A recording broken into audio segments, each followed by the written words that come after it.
Here's the deal. Something massive just happened, and it's got the whole world talking. President Biden has decided to give Ukraine the green light to use American-made ATACMS missiles inside Russia. Why is this such a big deal? Well, these missiles aren't just any weapons. They can hit targets deep inside Russian territory. That's a bold move, and it's making people nervous. Could this decision bring the war closer to an end? Or are we stepping into something much bigger, like a global conflict?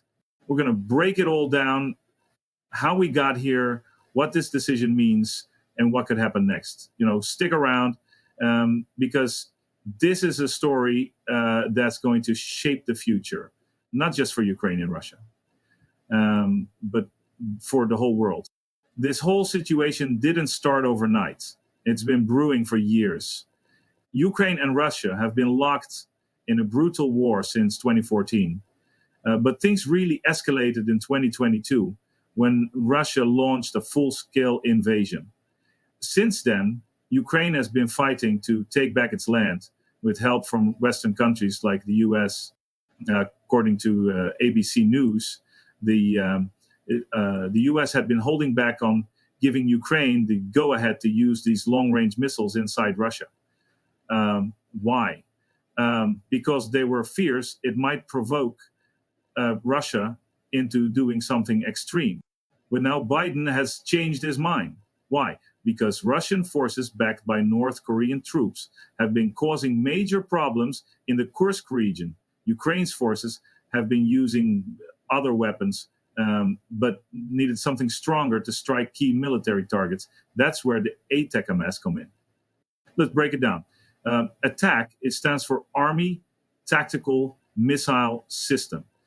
These are long-range, precision-guided missiles that can hit targets nearly 200 miles away. They're like the Swiss Army knife of weapons, fast, accurate, and devastating.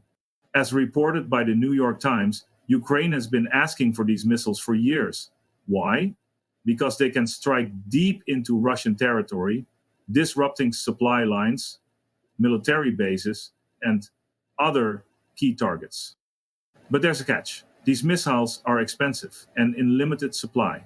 Plus, they're not a magic solution. While they give Ukraine a better chance of hitting Russian forces where it hurts, they won't win the war overnight.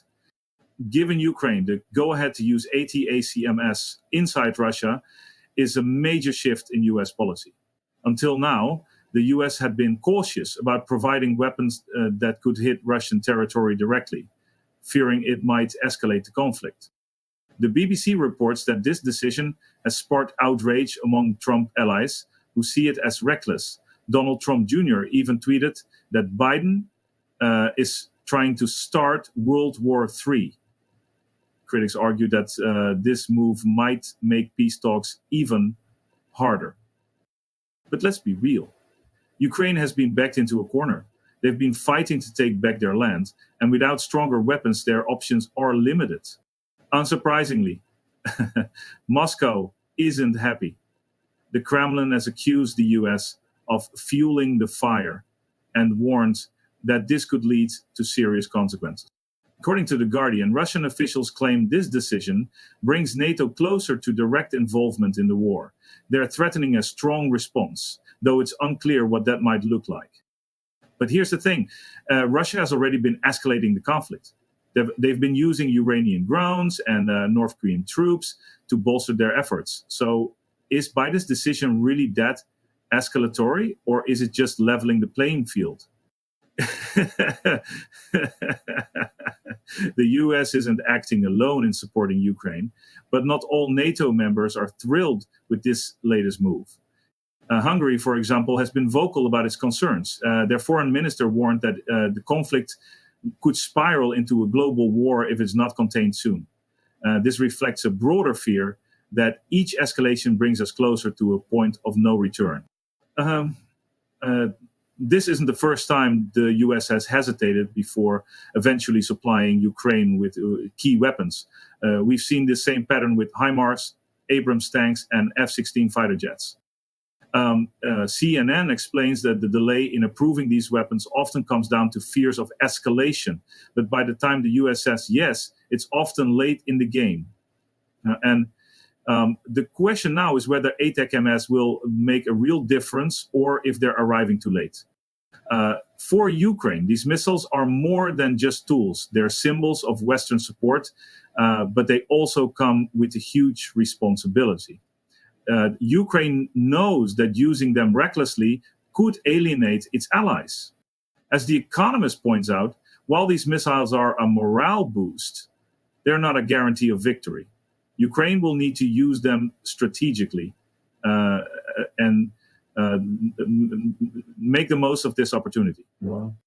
There's no denying that this decision has people worried. On social media, critics like Marjorie Taylor Greene and Donald Trump Jr. have been vocal about their fears and the conflict spiraling out of control.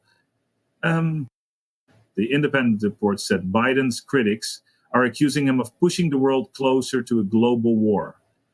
While these claims may be exaggerated, they highlight a real fear shared by many. So, where does this leave us? Wars don't end overnight, and they rarely end with one side completely defeating the other. Most conflicts, especially ones this complex, end through negotiations.